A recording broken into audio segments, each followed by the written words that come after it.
Chapter 2. What Lucy Found There. "Good evening," said Lucy, but the fawn was so busy picking up its parcels that at first it did not reply. When it had finished, it made her a little bow. Good evening," said the fawn. "Excuse me, I don't want to be inquisitive, but should I be right in thinking that you are a daughter of Eve?" "My name's Lucy," she said, not quite understanding him. "But forgive me, you are what they call a girl?" asked the fawn. "Of course I'm a girl," said Lucy. "But you are, in fact, human?" "Of course I am human," said Lucy, still a little puzzled. To be sure, said the fawn. "How stupid of me. But I've never seen a son of Adam or a daughter of Eve before. I'm delighted. That is to say," and then it stopped, as if it had been going to say something it had not intended, but had remembered in time. Delighted, it went on. "Allow me to introduce myself. My name is Tumnus." "I'm very pleased to meet you, Mr. Tumnus," said Lucy. "And may I ask, oh, Lucy, daughter of Eve," said Mr. Tumnus, "how have you come into Narnia?" "Narnia? What's that?" said Lucy. "This is the land of Narnia," said the fawn, "where we are now, all that lies between the lamp-post and the great castle of Cair Paravel on the eastern sea. And you have come from the wild woods of the west?" I got in through the wardrobe in the spare room," said Lucy. "Ah," said Mr. Tumnus, in a rather melancholy voice, "if only I had worked harder at geography when I was a little fawn, I should no doubt know about those strange countries. It's too late now." "But they aren't countries at all," said Lucy, almost laughing. "It's only just back there. At least, well, I'm not sure. It's summer there." Meanwhile, Mr. Tumnus said, "It is winter in Narnia, and has been for ever so long, and we shall both catch cold if we stand here talking in snow. Daughter of Eve, from the far land of Spare where eternal summer reigns around the bright city of Wardrobe, how would it be if you came and had tea with me?" "Well, thank you very much, Mr. Tumnus," said Lucy, "but I was wondering whether I ought to be getting back."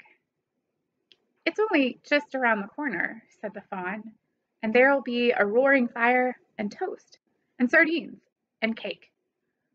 "Well, it's very kind of you," said Lucy, "but I shan't be able to stay long."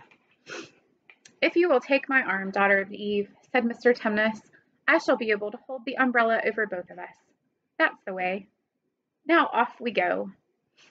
And so Lucy found herself walking through the wood, arm in arm with this strange creature, as if they had known each other all their lives. They had not gone far before they came to a place where the ground became rough, and there were rocks all about, and little hills up and little hills down. At the bottom of one small valley, Mr. Tumnus turned suddenly aside, as if he were going to walk straight into an unusually large rock. But at the last moment, Lucy found he was leading her into the entrance of a cave. As soon as they were inside, she found herself blinking in the light of a wood fire. Then Mr. Tumnus stopped and took a flaming piece of wood out of the fire with a neat little pair of tongs and lit a lamp. "Now, we shan't be long," he said, immediately putting the kettle on. Lucy thought she had never been in a nicer place. It was a little, dry, clean cave of reddish stone, with a carpet on the floor and two little chairs, one for me and one for a friend, Mr. Tumnus said, and a table and a dresser and a mantelpiece over the fire, and above that a picture of an old fawn with a gray beard.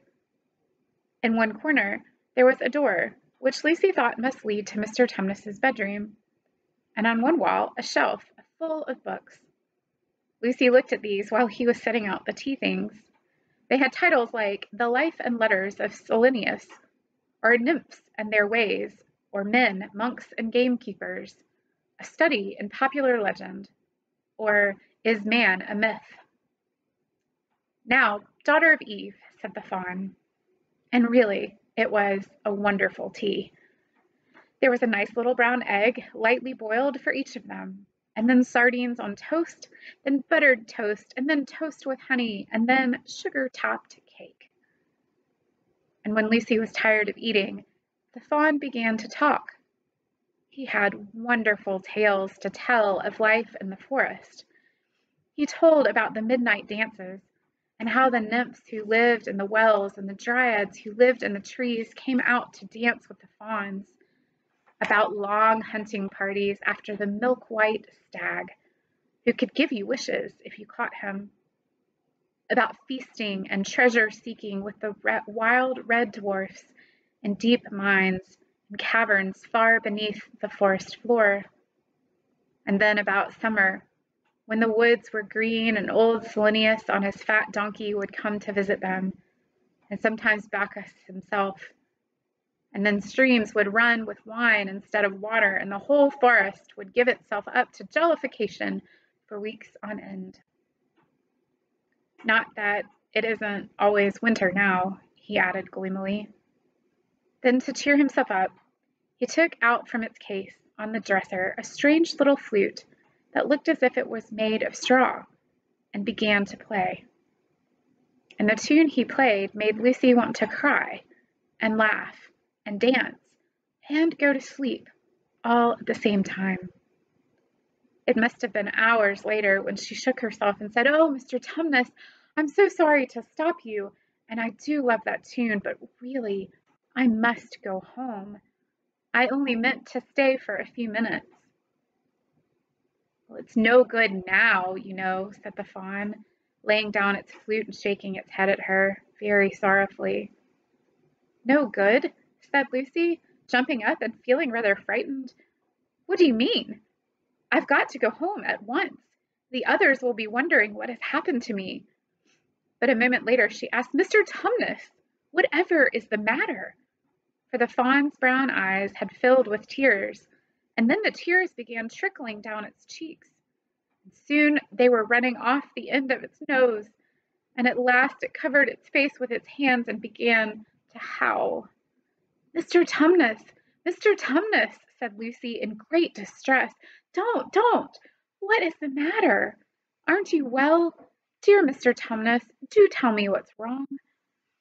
But the Fawn continued sobbing as if its heart would break. And even when Lucy went over and put her arms around him and lent him her handkerchief, he did not stop. He merely took the handkerchief and kept on using it, wringing it out with both hands whenever it got too wet to be any more use, so that presently Lucy was standing in a damp patch.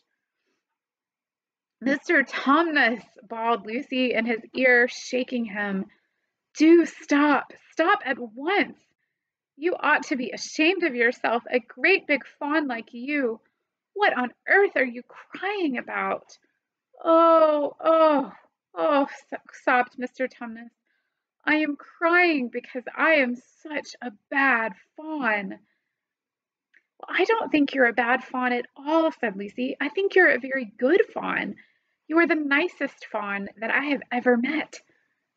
Oh, but you wouldn't say that if you knew," replied Mr. Tumnus between his sobs. "No, I'm a bad fawn. I don't suppose there was ever a worse fawn since the beginning of the world." "But what have you done?" asked Lucy. "My old father, now," said Mr. Tumnus, "that's his picture over the mantelpiece. He would never have done a thing like this." "A thing like what?" said Lucy. "Like what I've done," said the Fawn. "Taken service under the White Witch. That's what I am. I am in the pay of the White Witch." "The White Witch? Who is she?" "Why, it is she that has got all Narnia under her thumb. It's she that makes it always winter and never Christmas. Think of that." "How awful," said Lucy. "But what does she pay you for?" "That's the worst of it," said Mr. Tumnus with a deep groan. "I'm a kidnapper for her. That's what I am. Look at me, daughter of Eve.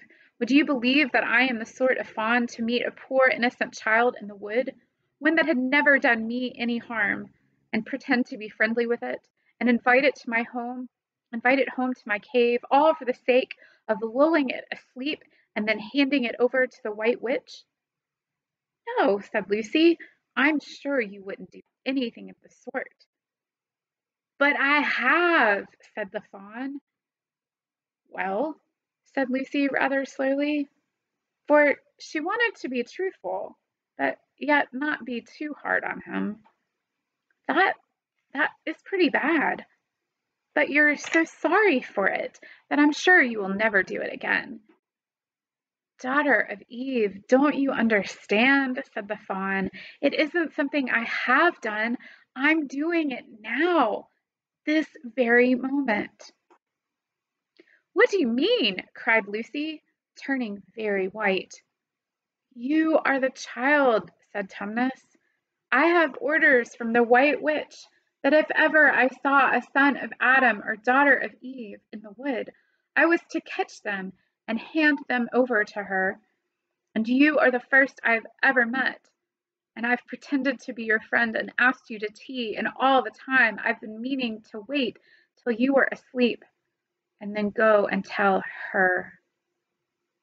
Oh, but you won't, Mr. Tumnus, said Lucy. You won't, will you? Indeed, indeed, you really mustn't. And if I don't, said he, beginning to cry again, she's sure to find out, and she'll have my tail cut off, and my horns sawn off, and my beard plucked out, or she'll wave her wand over my beautiful cloven hoofs, and turn them into horrid, solid hoofs, like a wretched horse's. And if she is extra and specially angry, she'll turn me into stone, and I shall only be a statue of a fawn in her horrible house until the 4 thrones at Cair Paravel are filled, and goodness knows when that will happen, or whether it will ever happen at all. I'm very sorry, Mr. Tumnus, said Lucy, but please let me go home. Of course I will, said the fawn. Of course, I've got to. I see that now. I hadn't known what humans were like before I met you. Of course I can't give you up to the witch, not now that I know you. But we must be off at once.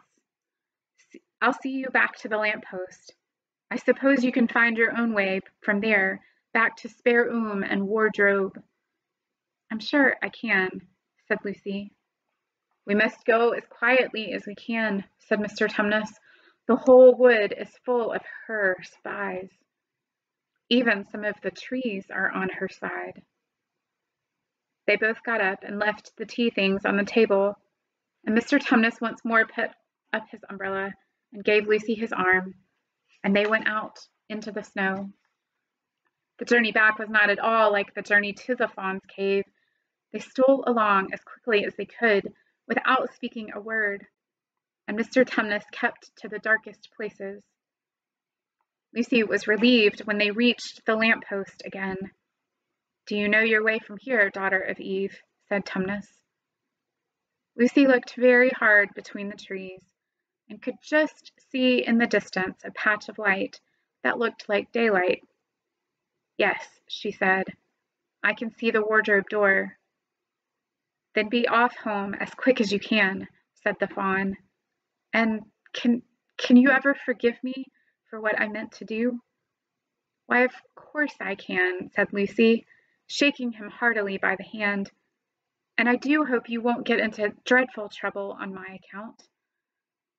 Farewell, daughter of Eve, he said. Perhaps I may keep your handkerchief. Rather, said Lucy, and then ran toward the far-off patch of daylight as quickly as her legs would carry her. And presently, instead of rough branches brushing past her, as she felt coats, and instead of crunching snow under her feet, she felt wooden boards. And all at once she found herself jumping out of the wardrobe into the same empty room from which this whole adventure had started. She shut the door of the wardrobe tightly behind her and looked around, panting for breath. It was still raining, and she could hear the voices of the others in the passage, I'm here, she shouted. I'm here. I've come back. I'm all right.